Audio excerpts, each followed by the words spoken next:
જ્યારે એસઆઈટીની રચના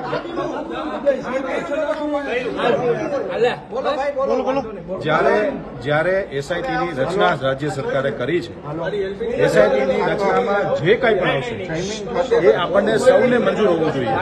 એમાં હું પણ મંજૂર છું, માન્ય મેયર પણ મંજૂર છે, અને જે પ્રવાસી અધિકારીમાં જેના નામ આવે 2021ની મેટર છે. હાલમાં વર્તમાનમાં પાર્ટીએ મને સ્ટેન્ડિંગ કમિટીના ચેરમેનની જવાબદારી આપી છે. હું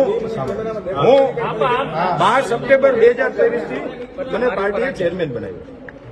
મને 7 વર્ષ 7 મહિના પૂરા થયા, 8મો મહિનો ચાલે છે. આ ઘટના ભૂતકાળમાં બનેલી છે. તેમ છતાંય કહું છું કે ક્યાંય મારું નામ આવે તો મારી તૈયારી છે. હું ક્યાં ના પાડું છું? હું ન દઈ શકું જવાબ. સમજાવું મને મારા પ્રશ્નો પૂછો. તમે સ્વૈચ્છિક રાજીનામું એટલા માટે ન આપી શકાય જ્યારે કોઈ દોષી ઠરે, જ્યારે હું દોષી ઠરું ત્યારે મારી તૈયારી.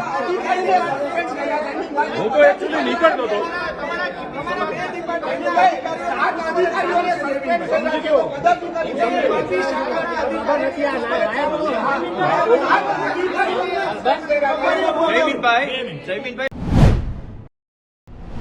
સીટની રચના થઈ છે તો આપણે સીટના અહેવાલ સુધી રાહ જોઈએ.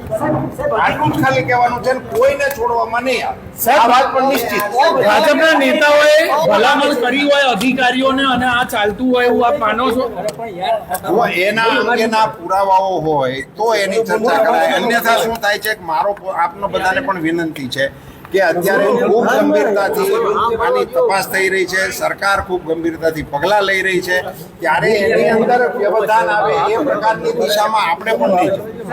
પણ નળ ગટર પાણી વીજળીના કનેક્શનો મળી જાય, નળ ગટર પાણી વીજળીના કનેક્શનો મળી જાય, જીએસટી નંબર પણ આવી જાય ટિકિટો આપનાર વ્યક્તિને, તો આ કેવી સરકારી સિસ્ટમ કે જેમાં ગેરકાયદેસર એકમને આટલી પરવાનગીઓ મળી જાય? એને માટે જ સીટ છે ને, એમાં જ આવશે આ બધા મુદ્દાઓ.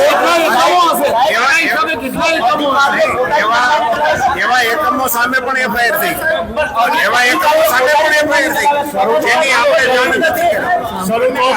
નથી હોતો પદાધિકારીઓને.